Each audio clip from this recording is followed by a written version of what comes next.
pas. Bonjour et bienvenue. On est encore à Tour Tech et donc c'est un épisode où on explore comment construire un projet de carrière pour un développeur. C'est quoi un bon projet de carrière de développeur? Et je voulais poser la question aujourd'hui à Annabelle Coster qui travaille chez Sphère. Est-ce que tu vas bien? Très bien, et toi Damien? Ouais. Tu viens de donner ton talk là. Ouais, c'est bon. Ton niveau d'énergie a l'air plutôt élevé. Je suis à fond là. Je suis à fond, c'était vie ma vie de bénévole, donc là je suis en mode vie ma vie de podcasteuse. Ok. Ouais, alors du coup, c'est parce que ça fait 3 salons qu'on te croise. On t'a croisé à Strasbourg, on t'a croisé à Lille. T'as pas la casquette de capitaine aujourd'hui? Eh ben non. Parce qu'il n'y a pas le stand Sphère aussi. C'est ça, il n'y a pas le stand Sphère aujourd'hui, mais aujourd'hui je suis speakeuse, alors je change de rôle un peu à chaque fois. Je change de rôle à chaque fois. Tu fais quoi chez Sphère aujourd'hui parce que tu étais RH avant? Et qu'est-ce que tu fais chez Sphère aujourd'hui? Aujourd'hui, je suis ce qu'on appelle Tech Community Ambassador. Alors, c'est encore un nom qu'on voit très peu, mais au final, ce que je fais, c'est que j'anime toute l'animation. Enfin, je fais l'animation interne chez Sphère. Donc, j'anime les communautés techniques. On organise des formations. On invite des top speakers. Tout ce qui est communication. Enfin, voilà, j'itère beaucoup avec tous les sphériens en France sur ce qu'on peut faire en interne. Et en plus de ça, j'organise les stands des DevFest pour Sphère. Plus de ça. En plus de ça. En plus de ça. Donc, ton rôle, c'est avant tout l'animation de des communautés de pratique en interne. C'est ça. Et éventuellement, ça peut donner de la marque employeur? Ça peut, oui. Après, l'objectif, c'est d'abord interne et après, forcément, c'est la marque employeur, mais c'est pas quelque chose qu'on va quand même mettre en vitrine. C'est d'abord, on se fixe sur l'interne. Et effectivement, après, forcément, ça va rayonner automatiquement vers l'externe. Ça va se savoir, mais c'est pas le but. Tu es basé dans quelle ville? À Nantes. Ouais, j'avais le doute. Hein. C'est ça. Je voulais pas le dire à froid. Donc, effectivement, je suis basée à Nantes, mais je travaille pour le groupe. C'est ça, parce que du coup, l'animation, c'est un sujet qui est au territoire, au niveau national. C'est ça.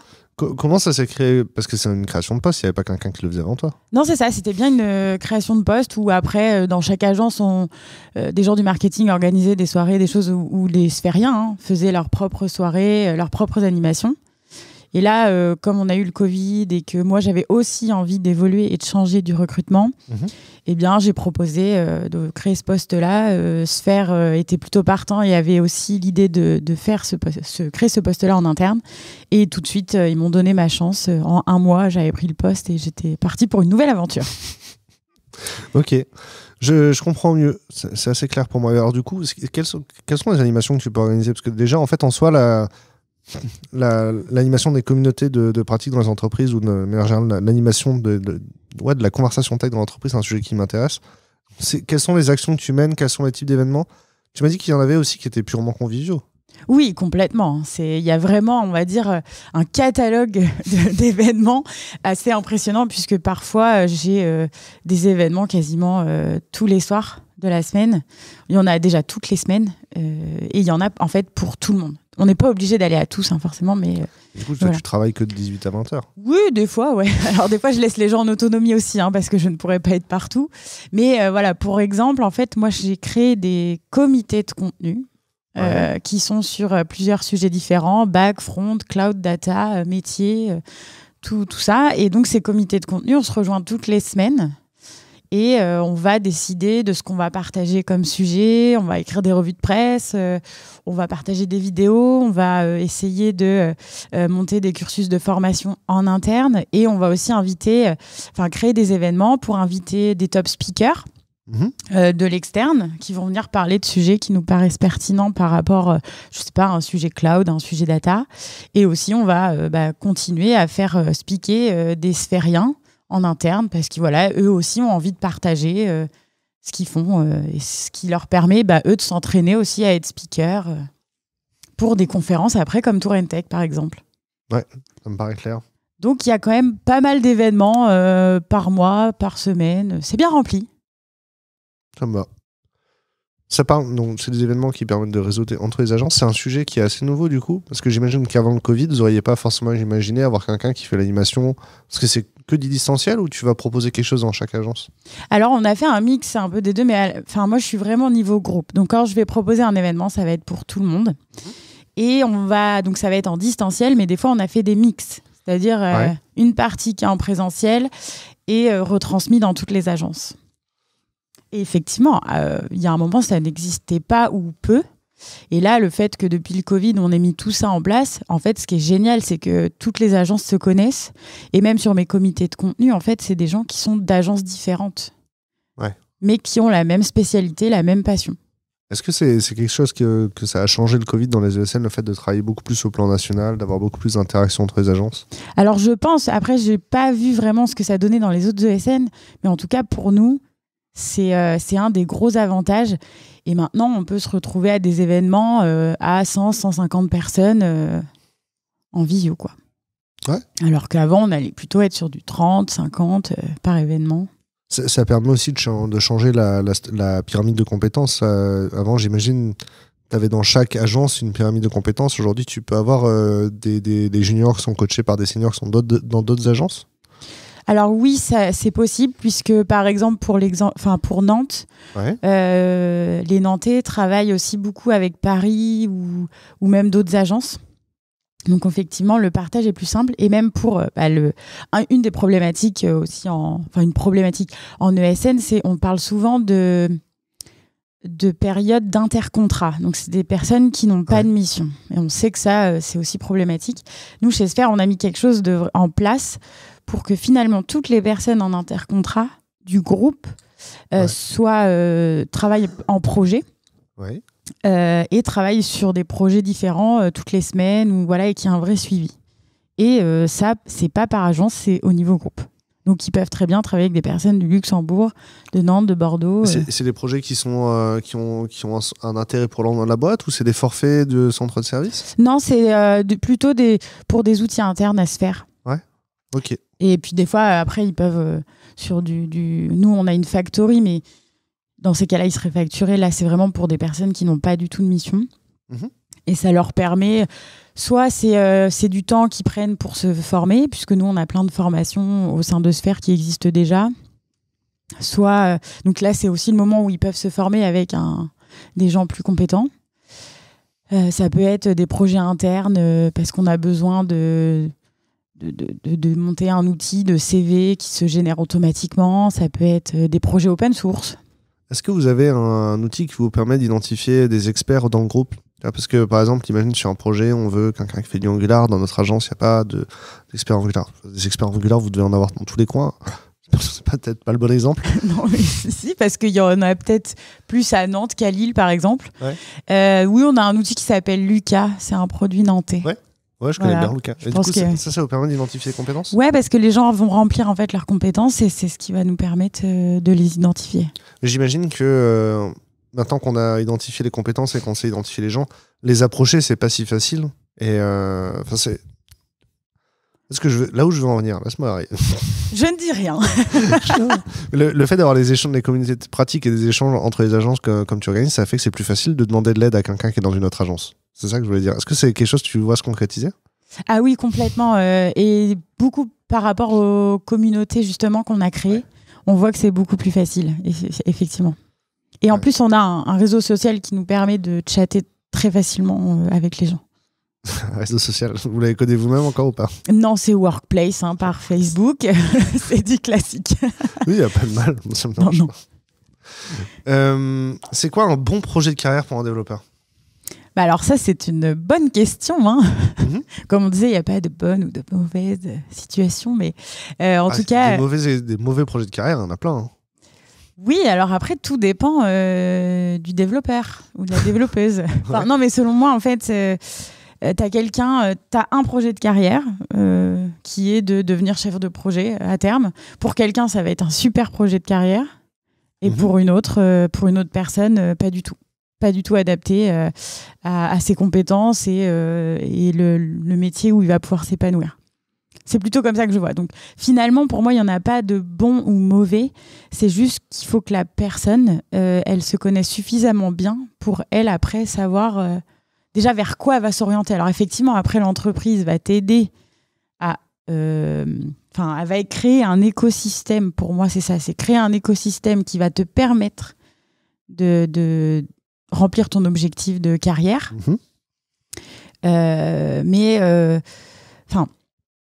on a, nous, reçu une philosophe RH chez Sphère. On aime bien aussi recevoir des célébrités qui n'ont rien à voir avec le domaine de l'informatique, par exemple. Et cette personne-là, elle a parlé beaucoup de choses, de quête de sens, etc., liées au Covid.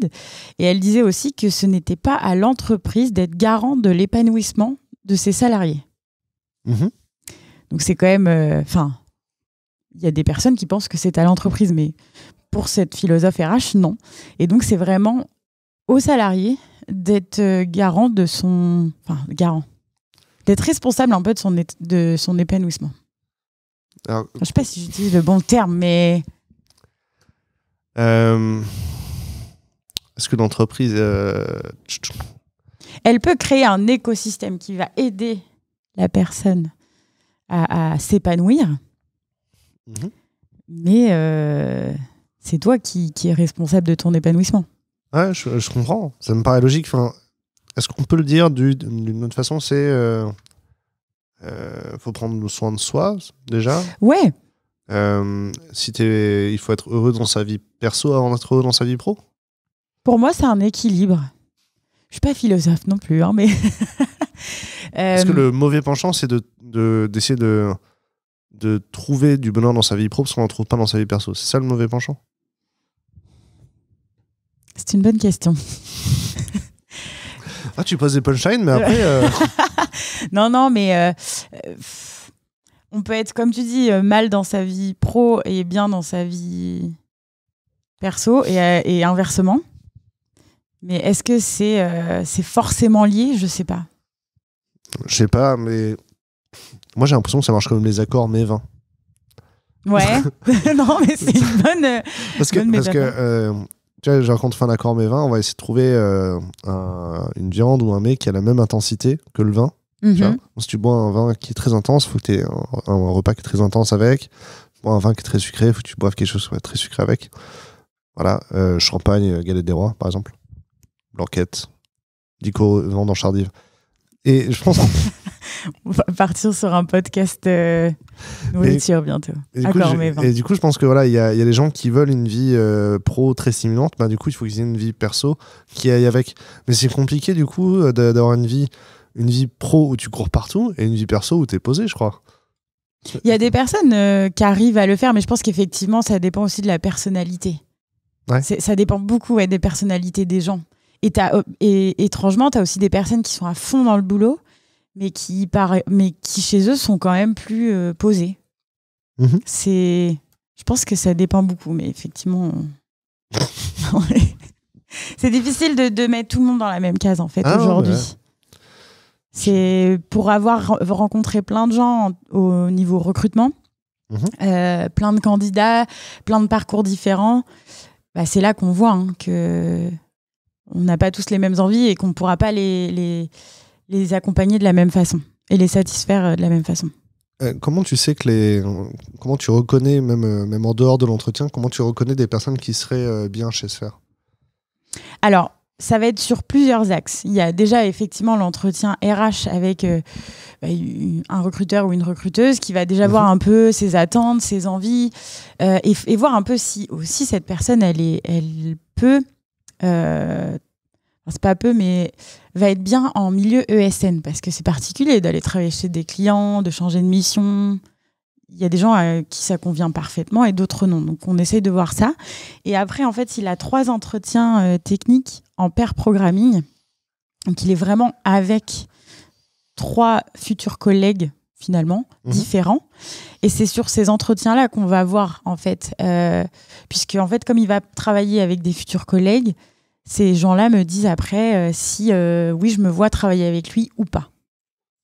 La validation par les pairs? Ouais, c'est ça. Est-ce que la validation par les pairs, ça encourage pas un biais de confirmation et recruter tout le temps les mêmes personnes? C'est pour ça qu'on met 3 personnes quand même à chaque fois. Non, mais effectivement, en fait, on va aussi un peu... Enfin, c'est aussi... au final, chez Sphère, on s'entend tous bien, on se reconnaît tous à travers notre passion ou les centres d'intérêt parce qu'effectivement, ils ont été recrutés par leur père. Ouais. C'est... Et au final, j'ai l'impression que ça fonctionne. Hein. C'est un sujet aussi parce que Si tu as déjà un problème de diversité dans l'entreprise, la validation par les pairs ou le biais de confirmation, ça l'amplifie. Mais s'il n'y a pas de souci de diversité à l'origine, le biais de confirmation, il peut pas trop s'exprimer, tu vois. Ouais, ok. Je comprends. Si tu es une boîte de conseil où il n'y a que des centraliens et que tu demandes aux pairs de valider, il n'y a que des centraliens qui rentrent. Ouais, non, là, on n'est pas sur ce niveau-là. On avait déjà quand même beaucoup de diversité à la base. Alors forcément, on essaye toujours de faire plus. On va parler, par exemple, des femmes, la diversité, c'est pas que ça. J'ai eu peur que tu ailles dans ce sens-là. Non. C'est pas que ça, mais c'est un exemple parmi tant d'autres. Hein.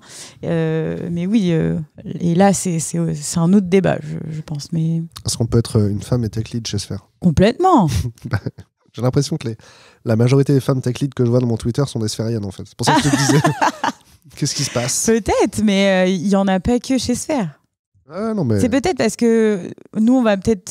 C'est des personnes qui vont peut-être plus se montrer ou. Je sais pas. C'est vrai. Est-ce qu'il y a un secret pour faire en sorte que tous les sphériens soient sur Twitter et méga engagés et méga actifs? Parce que en interne, on les accompagne énormément pour ça. Ouais, ils ont des cours de Twitter? Ouais. Vous avez un playbook? On n'a pas un playbook, mais ils ont on met à disposition un cursus personal branding. C'est un cours en ligne, en fait. Non, c'est fait par, en plus, des sphériens et des personnes externes. Et c'est un coaching en personne ou c'est un... Non, c'est des sessions de 30-40 personnes. Et en fait, là, au début, on avait des personnes qui venaient vraiment suivre cette formation.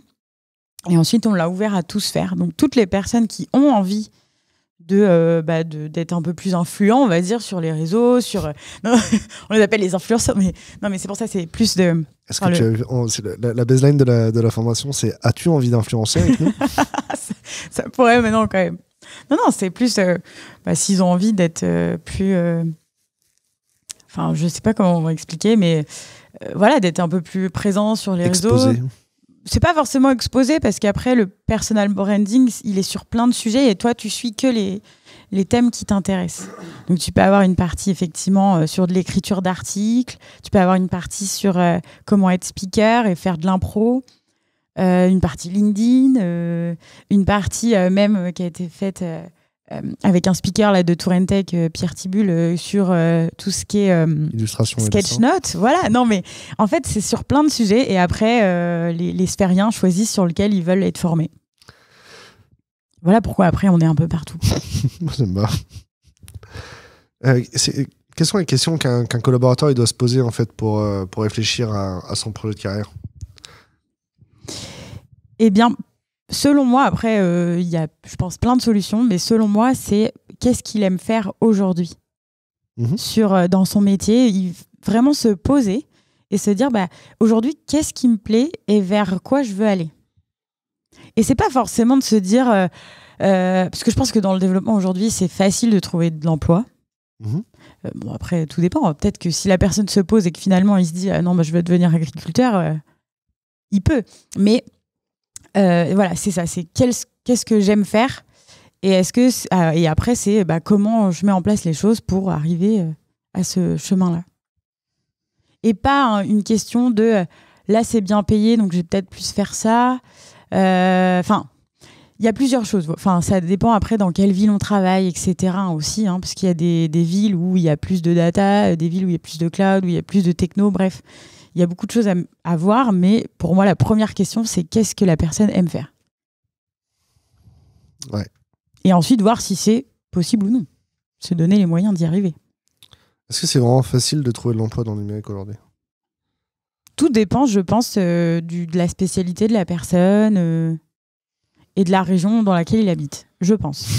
Non, mais c'est vrai, si tu es développeur Angular à Lille, je crois que c'est pas un lieu où les gens font beaucoup d'Angular. Si? Je sais pas. Je me rends pas compte. Est-ce qu'à Lille, on fait plus d'Angular qu'ailleurs ou moins qu'ailleurs? Je crois un peu moins. Mais à Nantes, oui, il y a des métiers qu'on va moins retrouver que d'autres. À Nantes, il y a beaucoup de Java. Ça, Java, PHP... Java, PHP, .NET, il y a clairement des régions où il y a beaucoup plus de .NET que de Java. Genre le Luxembourg. C'est ça. Luxembourg, 80% de .NET. Strasbourg. Qu'est-ce qui s'est passé? Je me suis retrouvé dans une salle, j'ai fait un troll sur le .NET et personne n'a ri. Non, mais voilà. Et donc, ça dépend des régions aussi. Hein. C'est quoi le rôle de la formation dans le projet de carrière du développeur? Bah, c'est très important parce qu'effectivement, si surtout un développeur aujourd'hui, c'est un univers où ça évolue tout le temps. Si tu restes sur tes acquis, à un moment, c'est pas que tu vas devenir obsolète, mais si sur tes compétences, c'est le risque. Donc la formation, il est essentiel puisqu'il faut que la personne reste, qu'elle soit toujours employable. C'est l'employabilité finalement. Et donc, il faut que quelqu'un dans sa carrière, s'il se pose les questions de qu'est-ce que je veux faire, vers quoi je veux aller, il faut aussi qu'il identifie les sujets sur lesquels il doit se former régulièrement. Est-ce qu'il doit passer des certifications Voilà, il y a aussi beaucoup de choses comme ça. Alors du coup, des certifications, ça m'amène à un autre sujet, c'est est-ce qu'il y a des soft skills auxquels il faut se former? Est-ce que quelle est la proportion ou la place qu'on donne aux soft skills dans cette formation professionnelle, c'est-à-dire la formation après l'embauche? Alors, effectivement, les soft skills, je pense même qu'aujourd'hui, elles ont pris le dessus sur les compétences techniques, clairement. On le voit de plus en plus et c'est un sujet qu'on aborde de plus en plus au niveau IT. Et même quand nous, on fait nos tests techniques, finalement, les soft skills, elles prennent quand même le dessus à un moment. On va préférer recruter une personne qui est moins bon techniquement, mais qui a une top personnalité. Et on sait que c'est une personne qui pourra se former facilement et qui s'intégrera bien aux équipes et aux clients, plutôt qu'une personne qui, techniquement, est talentueux, mais qui est imbuvable. Non, mais on a déjà rencontré des personnes comme ça qui sont tellement sûres d'eux, qu'ils ont raison sur tout et qui ne se remettent pas en question. Ouais. Et ça, en fait, c'est des choses qu'on évite. Et c'est pour ça que maintenant, les soft skills, surtout pour des personnes qui vont bosser pour des clients, c'est très important. Attends, c'est quoi la différence c'est où la frontière entre les soft skills et la personnalité? Si tu vas être agréable, à quel moment être agréable, ça devient une compétence, tu vois? C'est pas une compétence, selon moi. C'est un état? Une attitude? Être agréable. Tu m'as dit, il y a des gens qui sont imbuvables. C'est-à-dire qu'il y a des gens qui sont agréables. Oui. Non, mais quand je disais imbuvable, c'est plutôt dans le sens où c'est des fois des personnes, comme je disais, qui sont trop sûres d'eux et qui vont pas être bienveillants. Qui vont t'antagoniser. Et qui vont pas se remettre en question. Et qui vont pas être à l'écoute de ce que d'autres personnes peuvent leur dire sur quelque chose qui serait pas bon ou qui pourrait être amélioré, par exemple. L'écoute, c'est une compétence? C'est un soft skill? Complètement, ouais. C'est quoi les autres soft skills qu'on peut développer? La bienveillance. Okay. Non, mais il y a l'écoute. Il y a beaucoup de choses comme ça. C'est un peu, tu sais, comme quand on te pose les questions, c'est quoi tes 3 qualités, tes 3 défauts? Après, je déteste cette question-là, mais... C'est quoi tes 3 qualités, tes 3 défauts? Je suis impatiente. C'est une qualité ou un défaut? Ça, c'est un défaut. C'est un défaut. Non, mais par exemple, tu peux avoir... Si tu cherches à recruter quelqu'un qui aide à passer à l'action, l'impatience, c'est une qualité. Oui, ça dépend. Non, mais effectivement, moi, je sais que c'est plutôt un défaut pour moi. Mais... D'accord. Ça dépend de ton point de vue, effectivement. Parce que l'impatience, c'est un trait de personnalité, c'est pas un soft skill. Parler anglais, c'est un soft skill? Ouais, je saurais même pas. J'ai toujours, même moi, du mal à se faire ces différences. C'est pour ça que Parce que moi-même, je ne parle pas anglais, donc... J'ai lu récemment Mohamed, qui se reconnaîtra, qui disait que la différence entre la personnalité et les soft skills, c'est que les soft skills, on peut s'entraîner ou les apprendre, alors qu'une personnalité, c'est une personnalité, tu vois. Ah oui, tu peux pas les changer, ça, c'est sûr. On peut pas changer les soft skills? Ah non, la personnalité, pardon. Tu vois, parce qu'il y a forcément des compétences molles, tu vois, tu vois, par exemple... Il y a des gens dans les entreprises qui comprennent mieux les enjeux rapidement, toi, qui ont une formation, la gestion financière, par exemple, et qui comprennent mieux. Tu vois, ça déjà, c'est un soft skill, c'est plus un hard skill. Oui. Du coup, il y a quand même des soft skills qui existent, tu vois. Genre, après, la gestion financière, pour un comptable, c'est un hard skill, je pense. Oui, c'est mieux. Je sais pas. Et les math skills? Qu'est-ce que c'est les math skills? Ah, ça, je sais pas du tout. C'est quoi les math skills? Alors, j'avais une exception qui est intéressante. C'est les trucs que tu sais faire, mais c'est pas dans ta fiche de poste. Et pourtant, en fait, de temps en temps, faut que tu les utilises au bureau parce que franchement, c'est marrant quand tu le fais, tu vois. Ouais, ça, il y en a. Enfin, non, mais ça, effectivement, en fait, c'est hyper présent. Bah ouais. Enfin, chez Sphère, il y a des gens qui me demandent de l'aide sur des événements, mais moi, j'essaie de tout faire pour qu'ils soient autonomes. Donc, j'ai des développeurs qui vont faire des visuels. Bah pourquoi pas? Bah ouais. Dans Canvas ou dans Google Drawing? Dans Google, Google Slide. Non, mais effectivement, en fait, chez Sphère, on fait beaucoup ça, hein, finalement. Le mad skill, ouais. Ouais, carrément. Mais on aime bien ça. La manutention. Ouais. La manutention. C'est quoi un bénévole? Exactement. Bénévole, c'est faire le café. Et si je veux pas coder toute ma vie? Si tu veux pas coder toute ta vie, c'est ton souhait. Est-ce qu'on est obligé de coder, tu vois? Est-ce que c'est ça? Est-ce qu'on est obligé d'arrêter de coder pour devenir chef de projet à un moment dans notre carrière ou? Bah, en fait, si tu veux arrêter de coder, t'arrêtes de coder. J'ai envie de te dire. Enfin, c'est ça en fait. Si tu veux devenir chef de projet et arrêter de coder, au contraire, fais-le si c'est ce que tu souhaites et ce que tu as envie. Et si à l'inverse, tu as envie de coder toute ta vie, bah fonce. Il n'y a pas c'est pas un modèle. On n'est pas dans un jour on est développeur junior, après on passe tech lead et puis après on passe chef de projet. Certes, c'est un plan de carrière, mais il y en a 10 000 autres à côté. Tu peux devenir après plus formateur ou coaching, faire du coaching, je sais pas, de l'accompagnement. Et puis sinon, tu vas rester... Typiquement, je vois des gens qui sont devs et qui ont envie plutôt de faire du fonctionnel ou de la maîtrise d'œuvre ou faire PO et qui osent pas arrêter de coder en fait. Ils osent pas parce qu'ils ont peur en fait d'être plus crédibles quand tu discutes avec eux ou... C'est ça, tu vois, par exemple, je vois des engineering managers qui me disent bah moi je continue à coder 2 jours par semaine. Sinon Ils se l'imposent pour... En fait, c'est ça, après, c'est de savoir si ils se l'imposent parce qu'ils ont peur de plus être crédibles ou parce qu'ils aiment quand même ça. Je pense qu'il y a plusieurs... Ça veut dire quoi être crédible? C'est un peu le syndrome de l'imposteur. Si tu deviens fonctionnel et que tu es en contact direct avec des développeurs ou développeuses, ils vont peut-être se dire, du coup, si je leur demande de faire des trucs, ils vont peut-être me dire, en fait, toi, tu codes plus, donc pourquoi tu me demandes ça? Par exemple.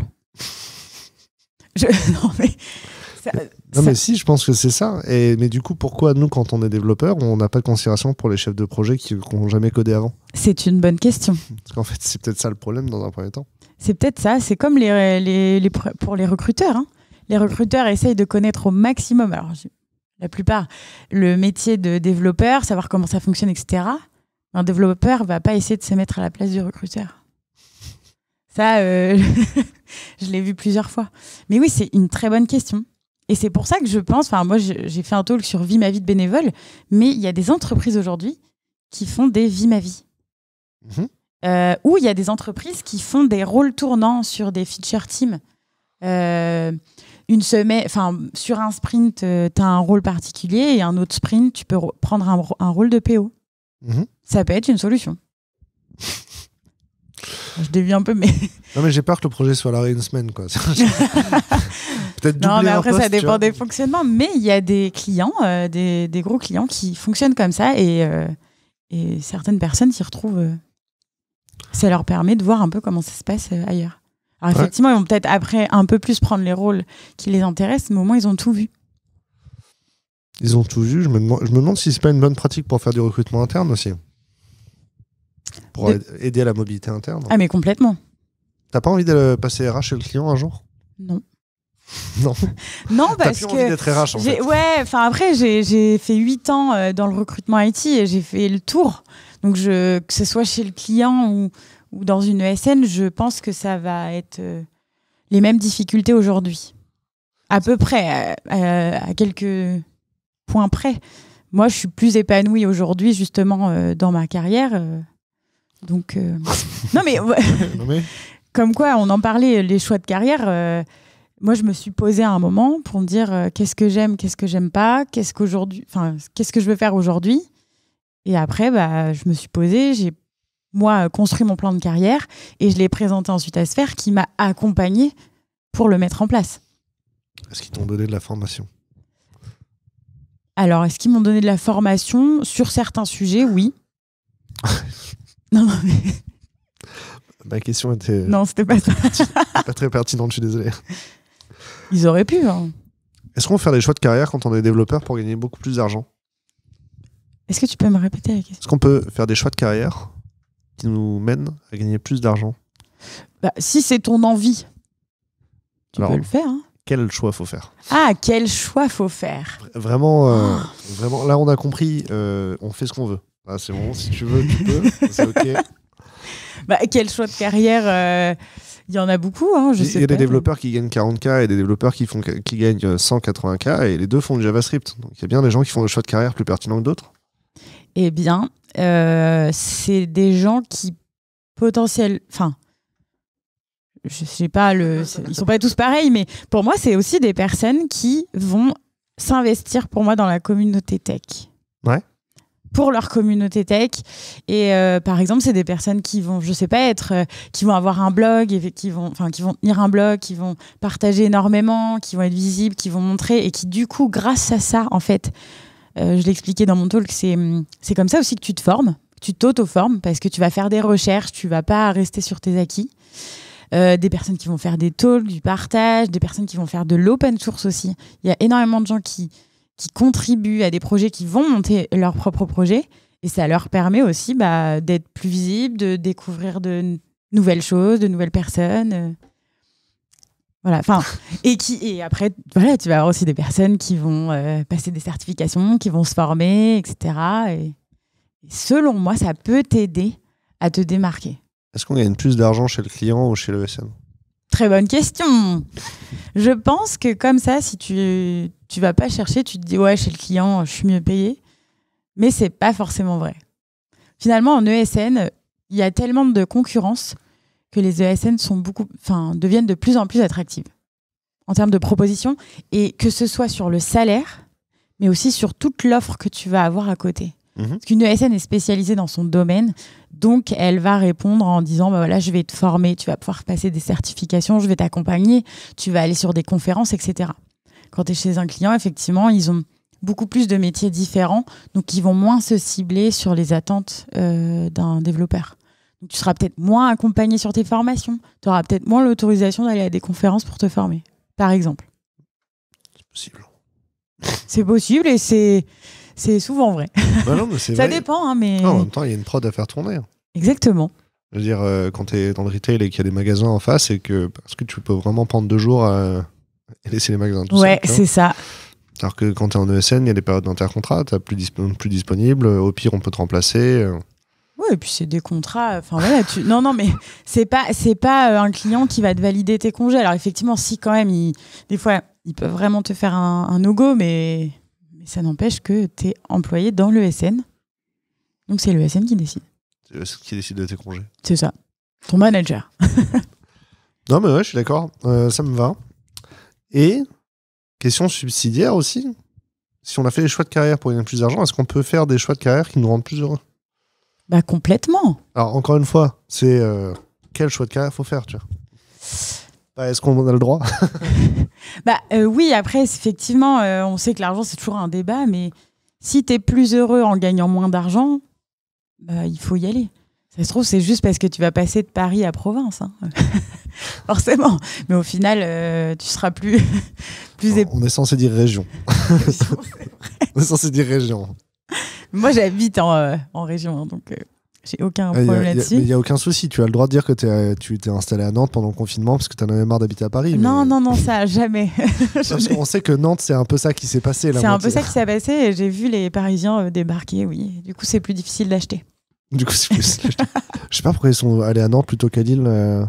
Parce que, voilà, justement, ils ont fait le choix. Parce que nous, on a du Welsh, quoi. Ouais, et nous, on a les galettes. Et le beurre salé. Je pensais que tu allais me dire la mer ou... Aussi, mais pas que. la météo est mieux à Nantes qu'à Lille, tu crois?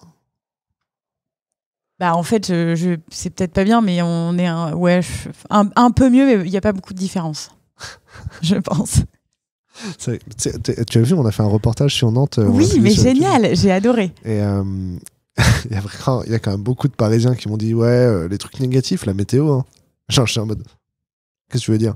Bah, il peut pleuvoir à tout moment de la journée, quoi. Ah oui, c'est le crachin nantais. Il est là tout le temps. C'est vrai que vous en parlez. Ouais, c'est ça. Et en vrai, ouais, du coup, il pleut pas non plus au point que tu aies besoin d'un kawaii tous les jours, quoi. J'ai toujours un kawaii dans mon sac. T'as toujours un kawaii dans ton sac? Toujours, parce que je suis en vélo et du coup, j'ai toujours mon kawaii. Ah, mais alors, ça, moi, je suis en vélo, j'ai aussi mon pantalon de pluie tous les jours dans mon sac. Par contre, il me sert que 2 fois dans l'année. Hein. Ah non, moi, il me sert un peu plus souvent. Parce qu'en plus, on a le vent avec et. Ça dépend de la distance que tu fais aussi. Ouais, pas beaucoup, mais. Mais bon. C'est toujours utile quand même. Ok.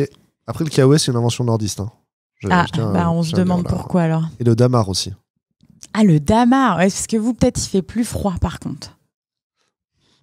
On tape 0 l'hiver, ouais, on a du gel un peu l'hiver. Ouais, non, nous, ça va. La première année où je suis arrivé à Lille, il a fait -7 l'hiver. Sans neige, sans glace, vraiment -7 d'un coup. On est passé de 10 à -7 dans la semaine. Ah oui. C'était hyper violent. Vous avez plus de neige que nous. Hein. Nous, on n'a pas de neige. Non, mais il n'y a pas beaucoup de neige à Lille en fait. Ah ouais, parce que moi, là-bas, avant, j'habitais en Lorraine et en Alsace, tu vois. Et là-bas, il y a de la neige et il fait -20. Mais le froid lillois, il est vraiment désagréable parce qu'il est beaucoup plus humide. Ok. Voilà, je vous invite à étudier les climats océaniques et continentaux. Et au final, on est complètement passé à côté de la question. Qu'est-ce qu'il faut? Est-ce qu'on est plus heureux si on gagne plus de sous? Non, c'est pas le sujet. C'est pas le sujet et on peut être plus heureux en gagnant moins de sous. Hein. La réponse universelle à toutes les questions d'Annabelle, c'est... Tout dépend de ton bonheur. C'est ça. Mais en fait, si à un moment les développeurs se posent des questions, je les invite vraiment à faire un bilan de compétences. Un bilan de compétences? Un bilan de compétences qui en plus est payé par notre CPF. Alors je fais un peu de pub. Non, mais tout le monde a un CPF aujourd'hui. Et clairement, un bilan de compétences, c'est quelque chose qui peut se faire hors temps de travail. C'est complètement possible. Et ça, pendant 3 mois, tu vois ce qui te plaît, ce qui te plaît pas, ta personnalité justement, et ça peut vraiment aider des personnes à savoir ce qui leur plaît, quoi. Et pas être justement dans le modèle et être que ça soit biaisé par l'environnement qui les entoure. On va voir qui pour faire un bilan de compétences? Eh ben, il y a plein de cabinets aujourd'hui qui peuvent nous accompagner. Alors il vaut mieux éviter de passer par tout ce qui est Pôle emploi parce qu'il y a beaucoup d'autres professionnels, c'est souvent des indépendants, mais il y a plein de cabinets aujourd'hui qui peuvent t'accompagner là-dessus. Ouais, puis j'ai toujours un peu l'impression aussi que ce qu'on voit le plus, c'est les cabinets de recrutement. Mais c'est pas forcément. Déjà, c'est pas forcément faux d'aller voir un cabinet de recrutement pour demander un bilan de compétences. Ouais. Moi, j'ai été voir un cabinet qui s'appelle. Je vais faire de la pub, mais. Allez. Pardon. Qui s'appelle Orientation et qui sont spécialisés justement dans l'accompagnement, VAE, etc. Et qui font aussi des bilans de compétences. Alors, il y en a plein d'autres, hein, comme je disais. Mais c'est vraiment très personnalisé et c'est très intéressant. Ouais. Et du coup, c'est plus un organisme de formation qui fait ça. Oui, c'est ça. Ok, c'est cool. C'est vraiment une démarche personnelle. Hein, donc, non, mais comme on le disait, le bonheur, c'est avant tout une démarche personnelle. Donc, ça peut être une solution. Est-ce que faire du vélo, ça rend heureux? Ouais, complètement.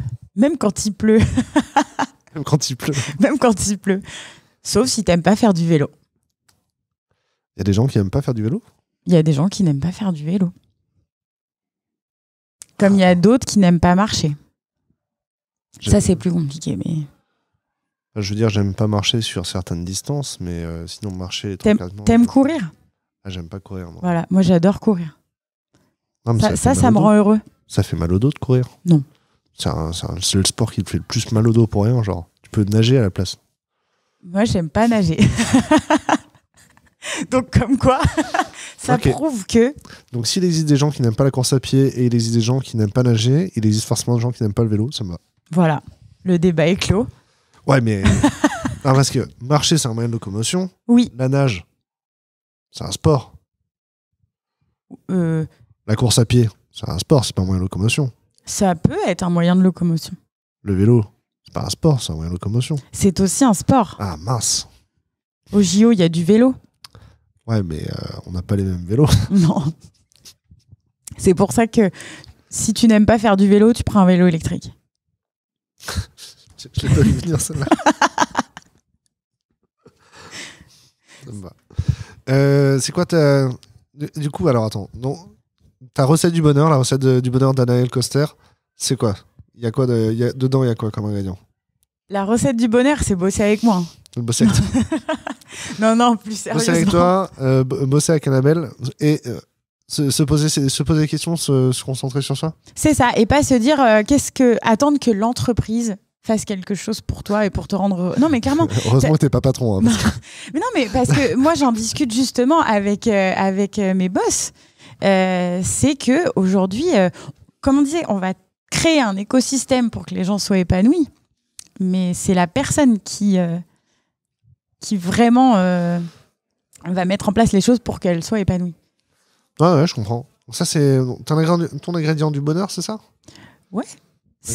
Non, mais c'est avant tout bien se connaître. Bien se connaître. Bien se connaître, connaître ses attentes, ce qu'on aime, ce qu'on veut dans la vie, se donner des objectifs. Et ensuite, c'est de tout mettre en place pour être heureux, quoi. Moi, ça me va.